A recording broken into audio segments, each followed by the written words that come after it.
Hey everyone, Arashi here, back at another upload. In today's video, I'm going to be talking about Acolyte episode 8, or finally, the finale of Acolyte. I no longer have to watch this freaking show.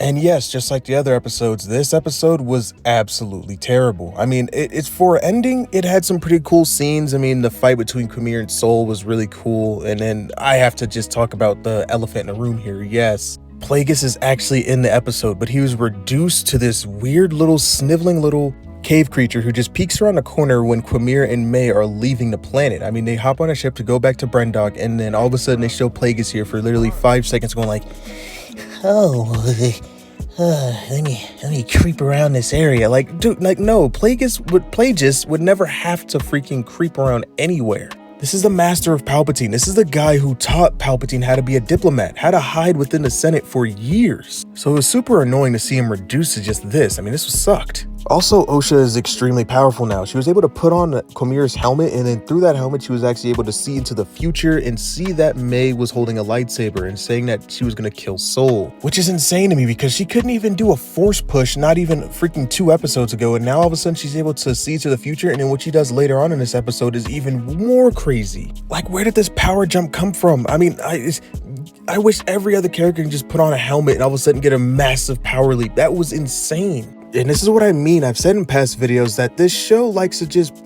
force things ahead without any kind of explanation. They just kind of want to do what the plot tells them to do. It doesn't flow organically. Now all of a sudden Osha is one of the most powerful freaking characters on the show. I mean, characters on the show, characters in the galaxy at this time. It's insane. And I know people say that we never saw Anakin really get to train, and then that's actually one of the knocks of the prequels. Like, if I had to knock the prequels, it's that we didn't get to see Anakin train more. It was all reduced to books. Like, most people don't know that Anakin actually fought against and used to program the droids in a Jedi temple to fight just like Maul did, and that's how he became such a skilled duelist so fast, because he would always destroy those droids. But anyway, that's a topic for another video of a different day. I'm gonna get back to breaking down this episode, which was just, oh gosh, the next part's terrible. So later on in the episode, we have Soul and May on board the ship, and then May actually escapes from Soul, and she's trying to run away in the escape ship. And then out of nowhere, Basil, a little furry tracker guy, decides to help out freaking May for whatever reason. I mean, it was so freaking random. I mean, he had been helping out Soul this entire time. But during the chase scene, when the plot needs it, yet again, Basil for some reason disables Soul's ship as he is flying it. But no, seriously, what the actual heck is going on here? It makes no sense. Why are all the characters in this show so bipolar? Their motivations change at the drop of a hat, and that's why I never really understood what the heck was going on in this show, and that's one of my biggest complaints that I've had about this show. Fast forward to one of the best parts about this show, and it's Quimir versus Soul Part 2. I mean, this was an insane fight. I mean, the choreography again, and also these two actors, you know, honestly, give a round of applause. Give a round of a freaking applause, because these guys are actually great at their job. You can tell that they put in the work to actually learn how to fight with lightsabers. And then also on top of the choreographer, whoever's doing it, you know, you're not as good as Nick Gillard, but good job. Great job. You're still easily the best one that we've had underneath Disney Star Wars. I mean, these fights, the choreography is insane. It's nice to see lightsabers actually do damage for once, and it's just good to see overall. I love these fights so far. And honestly, I can say that these two carried the show. I mean, the entire time during Acolyte, I love these two. But that's also my biggest gripe with Acolyte, is the pure fact that the two characters, or I mean, they're pretty much side main characters, but I don't care about the two protagonists. I don't care about May and or Osha. They're both terrible characters. They're both terrible actresses. I'm sorry. And also during this part, we also get to see the most unimportant fight. Well, the show tries to pick it up as an important fight, but the most uneventful fight, as we see Osha and May actually begin to fight each other. Speaking of Osha and May decides to jump out randomly while Soul is fighting Quimir, and then she beats him up and takes his lightsaber like it was absolutely nothing. I mean, she literally like flips him over, punches him a couple times, and then takes the lightsaber, and it's just crazy to me because she doesn't really know the Force like that.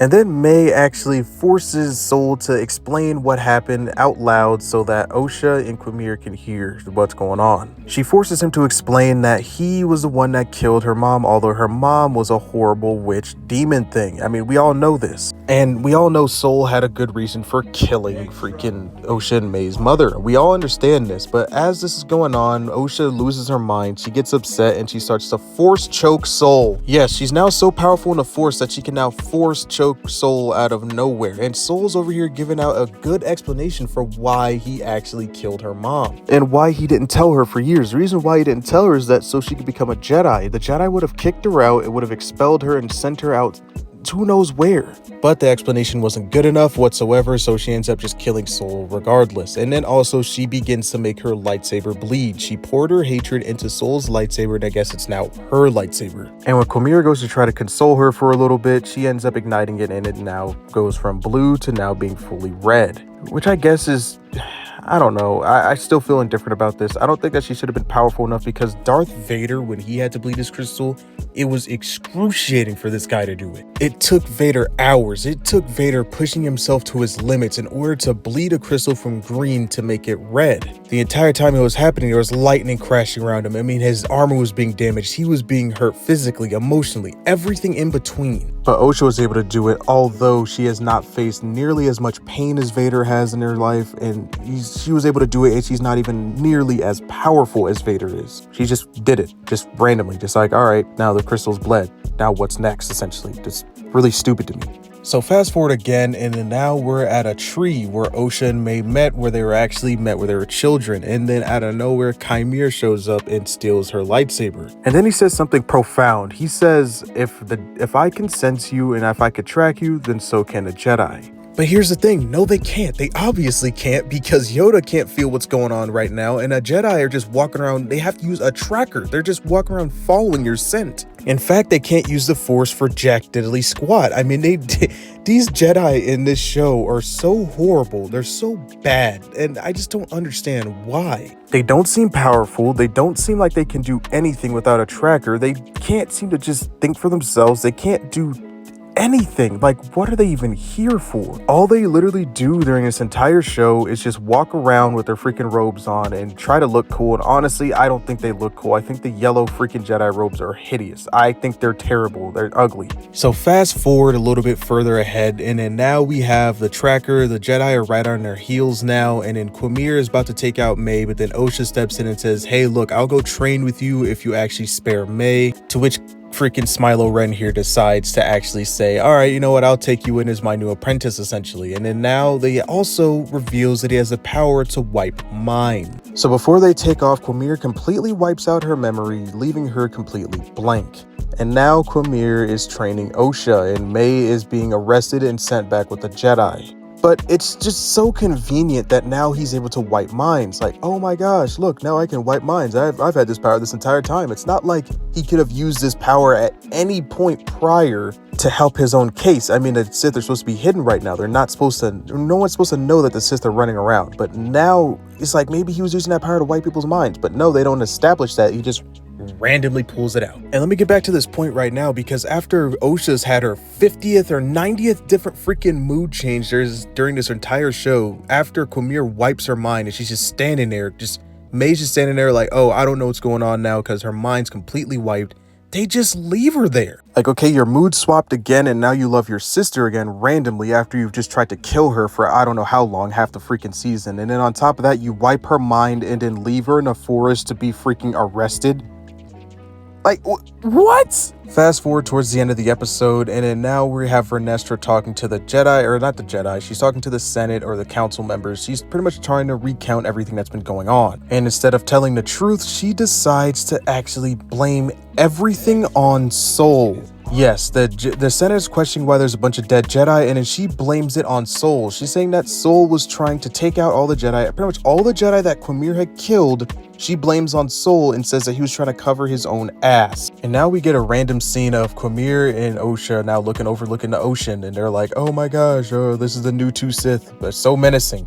And now the final scene is Vernestra walking to the office or walking to the quarters of Yoda, and now we finally get to see where Yoda's been this entire time, and we only get to see a small couple seconds of the back of his little head. And I'm sure that Vernestra's gonna break down everything that's been happening, like, oh my gosh, all these Jedi are dying, Soul did this, all this stuff is going on, although Yoda was able to sense when Anakin was randomly killing Tusken Raiders all the way out on Tatooine, but he can't sense what's going on with this. It makes absolutely no sense. And that was it. That was all of Acolyte Season 1. And to me personally, this was some of the worst Star Wars that we have ever gotten underneath Disney. And I've stated it before because we're on a roll. I mean, Kenobi was bad. Kenobi was a terrible TV show. Book of Boba was a bad TV show. I mean, this just takes the cake. I would rather watch those two shows over again than to watch this show ever again in my life. And the way the season ends, we're more than likely getting a season 2 of Acolyte, so unfortunately, I'm gonna have to watch that and review that too because that's what I'm committed to. I'm a Star Wars YouTube guy. But is this worse than the sequels? 100%. I'd rather sit back and watch Rey 15 times over than to watch another minute of this show. This was absolutely terrible from start to finish. And honestly, I'm gonna take it out of the Star Wars box. This is probably the worst show I've ever seen in my entire freaking life, and I'm not even kidding. You know what? Even just take it out of the freaking media box. Just take it out of that. This is probably the worst piece of entertainment I've ever seen in my life. I mean, I've played some bad video games in my life. I've been to some bad theme parks in my life, bad amusement parks in my life. I've been to some pretty shit restaurants before in my life, and this just takes the cake. This is some of the worst thing, honestly, one of the worst things I've ever experienced in my entire life, as far as entertainment goes, and I'm not kidding.